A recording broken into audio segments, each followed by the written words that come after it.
Alam po ba ninyo kung ilang classroom lang ang ginawa ng administrasyong ito last year? 165,000 ang kulang. Ang naipatayo lamang nila ay 847 classrooms.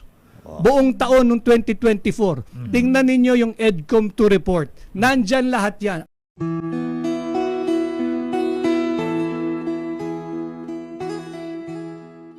Sinasabi ng presidente, nung daw pirmahan niya, wala ng blanco.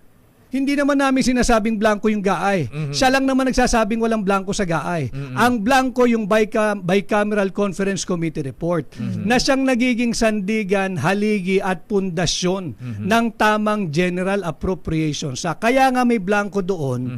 Kung yun napunuan na pagdating ng GAA, ang ating hinahanap lakay, kaninong makating kamay yung nakialam dyan sa Bicameral Conference Committee report?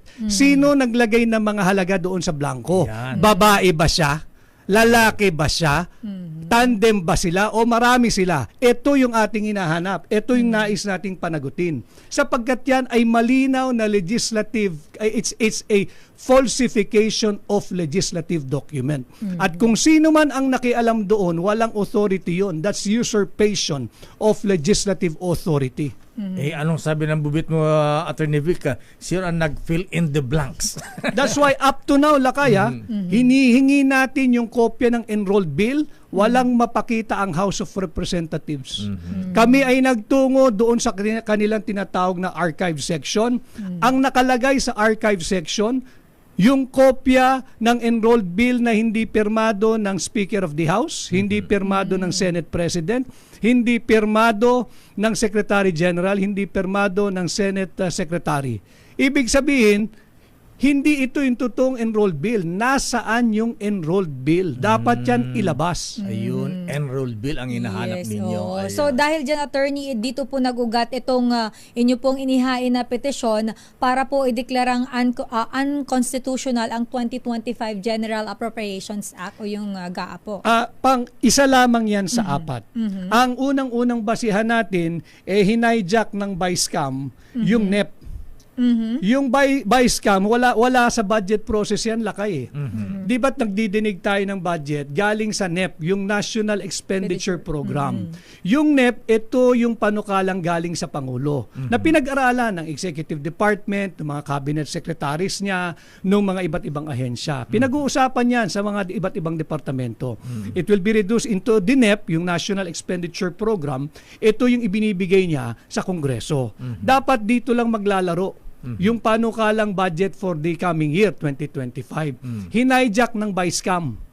Ibang-iba yung itsura nung GAA doon sa pinagmulan nito ng NEP. Ibang-iba nagbago. Pangalawa, higit na malaki yung budget na ibinigay sa public works kesa sa education sector. Nasa 1 trillion mahigit yung public works at ang education sector nasa 900 billion lang. Malinaw din sa ating saligang batas yan, Lakay, Article 14 Section 5, that the education sector should be given the highest allocation budget priority. Walang iba, education sector. And maisingit ko lang, bakit talagang dapat ideklarang unconstitutional ito. In spite of the fact, yung findings ng EDCOM2, yung Second Congressional Commission on Education, kalunos-lunos ang estado ng ating education sector. Alam po ninyo mga kababayan, 25% sa ating kabataang edad 3 to 5 years old, malnourished. Findings ito ng EDCOM2. At bukod dyan, ang findings ng EDCOM2, halos lahat ng grade 4 students sa public school, halos lahat walang kakayahan maging grade 4. Ang sabi ng EDCOM2, Lakay, halos lahat ng grade 4 students dapat grade 1 lang. Wow. Ganyan kalala ang education sector natin. Sabi din ng EDCOM2 na 70%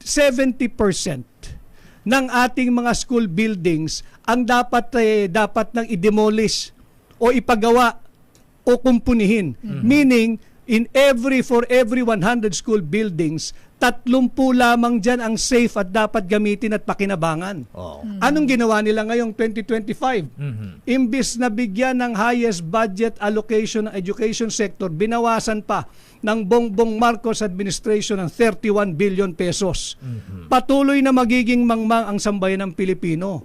Ganyan kalala, and according again to EDCOM 2, yung ating mga kabataan, for every 100 Filipino youth na dapat nasa kolehiyo, 65 hindi nag-aaral, hindi na tumungtong ng kolehiyo. Wow.